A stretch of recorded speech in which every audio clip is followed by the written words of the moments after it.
Imagine this. You log into a darknet marketplace, looking for something illegal. Add it to your cart. But at that very moment, right now, every click you make is being watched by people you will never see. And their goal isn't to catch the seller or the buyer. They're hunting someone else entirely. And you start wondering, who really runs these dark markets? Today, we'll tell the story of a man you would never pay attention to in real life. A man who wasn't a drug kingpin, didn't create any darknet sites, didn't have an army behind him. But he became the key that opened the door for law enforcement to infiltrate one of the most secure corners of the dark web. This is the story of the fall of Dream Market, and the story of a man who exposed himself through his favorite words. 2017 became the year the darknet trembled. The year when law enforcement proved that even the most secure marketplaces could collapse fast and loud. First, Alphabet fell. Its creator, Alexander Kazes, was found dead in a tight prison under suspicious circumstances. Next came Hansa. Dutch police secretly ran the marketplace for months, collecting data on sellers and buyers worldwide. They weren't just watching. They responded. They took orders. They intercepted packages. Everyone understood. Trust no longer existed here. But one market survived the storm. Dream Market. A platform with a 6-year history. Millions of users. An escrow system, a rating system, a built-in crypto mixer, which made transaction tracing nearly impossible. Dream Market became the last giant left standing after the chaos of 2017. And yet its collapse didn't start with a cyber attack, or a data breach, or betrayal by an admin. It started with just one man. The FBI had been monitoring Dream Market for a long time, but administrators left no useful traces. They worked like ghosts. Then came a case that spread across American headlines. A vendor named Kyle Enos, one of the early major sellers of opioids on Dream Market. He bought fentanyl and other substances from China and resold them online. One of his shipments led to the death of a 16-year-old teenager who thought he was taking ecstasy. After his arrest, Kyle admitted he wasn't mixing anything. He simply resold the drugs. But what mattered to the FBI was something else. They connected his activity directly to Dream Market. This became the point where investigators shifted from chasing individual sellers to hunting the inner circle of the platform itself. Dream Market didn't survive on sales alone. It had a public forum where vendors, buyers, and administrators discussed everything, from shipping methods to security practices. This forum became the turning point. Agents found a section called Official Staff. There were moderators, admins, helpers, and one username stood out, OxyMonster. Why? He rose to senior moderator in just 7 months.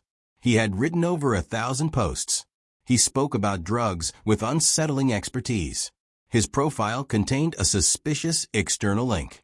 That link led to another marketplace, where the same username claimed to ship drugs from France to Europe and the US. He also claimed to be an administrator of another darknet market, Evolution. It was almost too bold, and the agents realized. If anyone knew the internal workings of Dream Market, it was OxyMonster. The FBI started analyzing his posts, but that didn't give them a real-world identity. So they turned to his weakest point, cryptocurrency. OxyMonster accepted Bitcoin payments and barely used crypto mixers. For 2015 to 2016, this was an unforgivable mistake. Agents traced the public blockchain and followed the Bitcoin trail. It led to several wallets registered on the peer-to-peer exchange Local Bitcoins. Local Bitcoins wasn't a typical exchange. No passport, no ID, it was semi-anonymous. But when U.S. authorities sent an official request, the platform complied quickly. The data revealed the IP address, the region, and most importantly, a name, Gal Valerius. And that was when things got interesting. A name and a country aren't enough for an arrest. Law enforcement needed more. So they turned to something used only when everything else fails: linguistic analysis. They compared white heavy checkmark the writing style of OxyMonster White heavy checkmark the writing style of Valerius on Twitter and Instagram. And the similarities were impossible to ignore. The word hooray. Double exclamation marks. Heavy use of quotation marks. Unusual wording habits that matched perfectly. Investigators call these linguistic fingerprints. Almost impossible to fake. Now they were confident. OxyMonster equals Gal Valerius.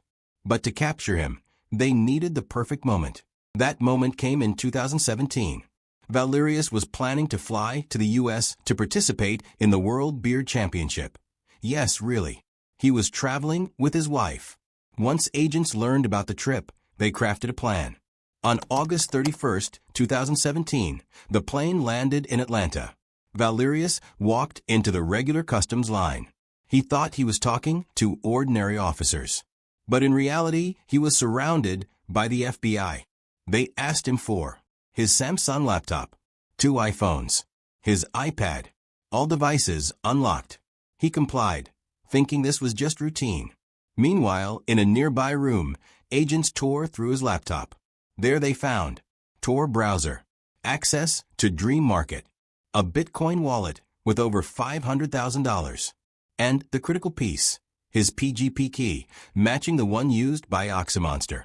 When asked about the money, he said, "Having Bitcoin isn't illegal." But that didn't matter anymore. Valerius was arrested on the spot. In court, prosecutors charged him with drug distribution conspiracy, trafficking multiple controlled substances, money laundering, involvement in Dream Market and Evolution staff. His lawyer tried to argue that the device seizure was unlawful. It didn't work. To avoid a life sentence, Valerius struck a deal. He pleaded guilty and received 20 years. But here's the twist. Even after Valerius was arrested, Dream Market continued to operate for 2 more years. Meaning, he wasn't the creator, not the owner, not the mastermind. He was just one cog in a much bigger, still unknown machine. After Valerius's arrest, in 2018 a moderator made a shocking post. He accused the administrator Speed Stepper of turning rogue, banning vendors, emptying their wallets, stealing funds, sabotaging the marketplace. He wrote that after Monster disappeared, everything started falling apart. But the final blow came in 2019. Dream Market was hit by a massive DDoS attack. It lasted over 7 weeks. Users couldn't log in. Funds were stuck. Forums exploded with panic. Then, without warning, a message appeared. Dream Market is shutting down. We are moving to a new platform. A copycat site appeared later. But no one trusted it. It died quickly. Months later, hackers traced one of Speed Stepper's domains via GoDaddy. They accessed a linked Twitter account. It belonged to a 63-year-old man from Florida. Was he the real admin? Or just a false lead? No one knows to this day. O'Day, Gal Valerius, is serving his 20-year sentence in a Florida prison. He mostly dealt oxycodone, but because he worked as a moderator of Dream Market, he was held responsible for nearly everything sold on the platform. He asked to be transferred to a French prison. He was denied. And the true masterminds of Dream Market either vanished forever or quietly cooperated with authorities. This story proves that no matter how many layers of encryption you hide behind, no matter how secure your alias feels, one habit, one mistake, one word can expose everything.